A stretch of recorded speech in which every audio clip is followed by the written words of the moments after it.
Hello, everyone. And if you don't know already, my name is Jeffrey Davis, and I am host of Radio Entrepreneurs, also CEO of MAGE LLC, management consulting firm, servicing clients during change and helping them make change, all different types, since 1985, as I said before, for over 700 organizations. Our next guest, Sandra Lundy, owner of Lundy Legal. Welcome.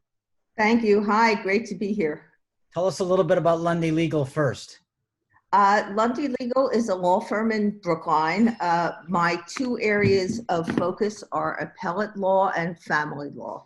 Appellate law is anytime you're aggrieved by what the judge or the jury did, you try to appeal.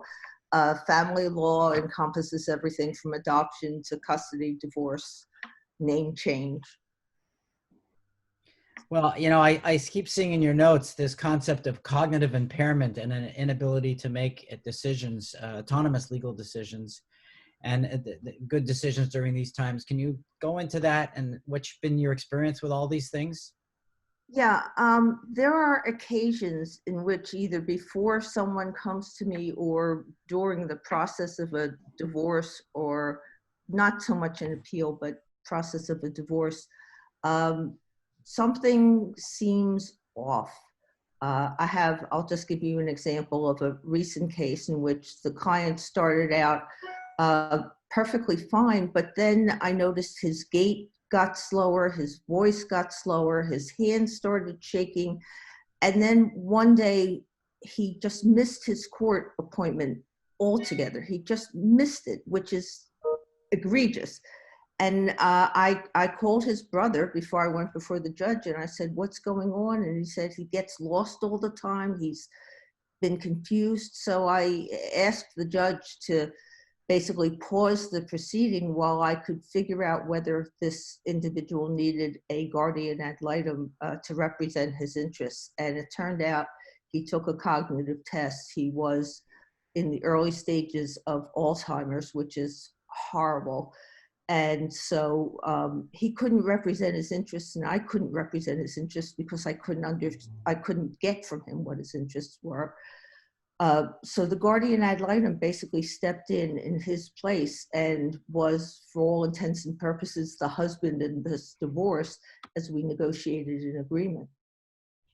You know, I'm just wondering, in terms of entrepreneurs, because I've heard stories, have you ever experienced this in business with owners of companies, and they're sometimes the last ones to know that they might have some impairment?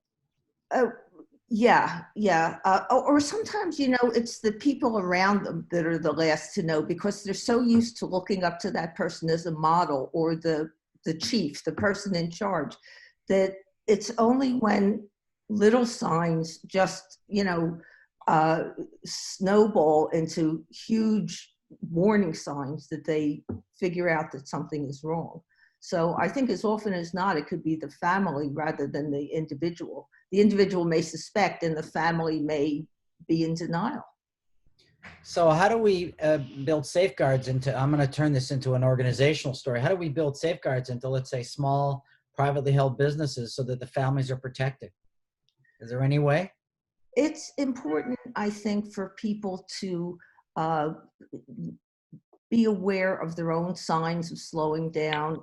It's important for people after 50 to take a baseline cognitive test, because that'll give you where you are at your mature best, and to periodically, if you or somebody else thinks there's something wrong, then you've got that baseline test to measure against. And there's no shame about it. There's no stigma. It's just prudent, because we're all getting older, and the cognitive facilities are decline as you get older, and it's just prudent.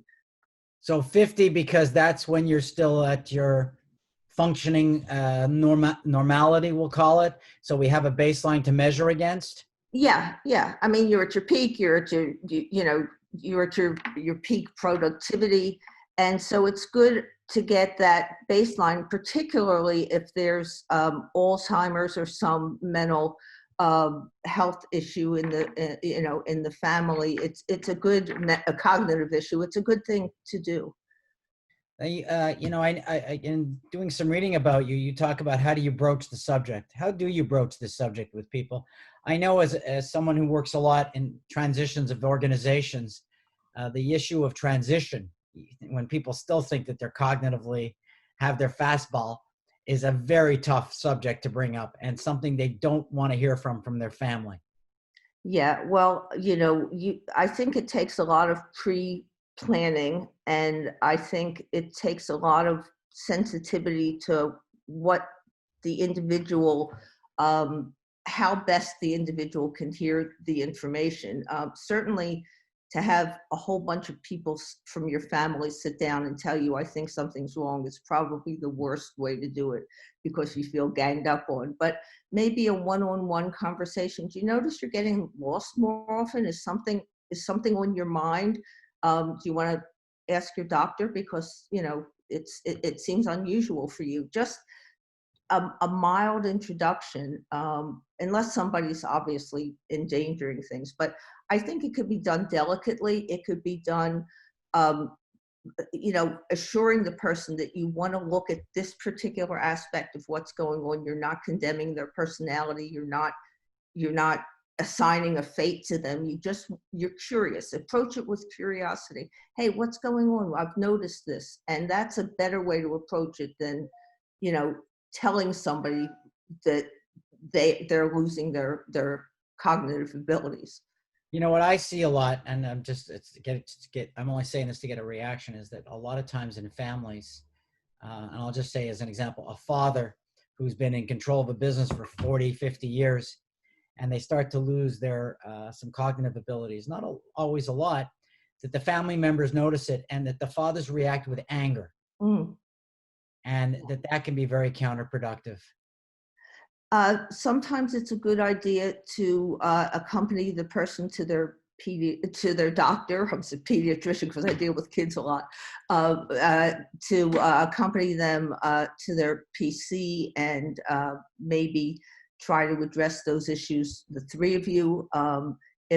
But yeah, you're right. There's a lot of anger. There's a lot of defensiveness, and so it may be more than one conversation, and it may be more than one person, but the important thing is to raise it with full respect of the person's dignity and individuality. Don't accuse and don't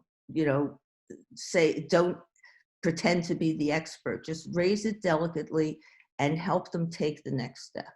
I think that's good advice. I tell my clients, it's not what you say, it's how you say it. And I think that's critical. We've been speaking with Sandra Lundy, owner of Lundy Legal in Brookline. Sandra, if someone were interested in finding you and your firm and getting your assistance, how would they find you?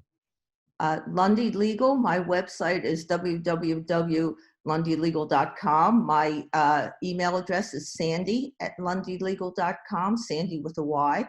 And my phone number is 617-542-5742. I'm sure you'll be hearing from my staff today who will want to be doing tests on me. So, okay. Well, I'll help you get a guardian. they probably will support that thesis.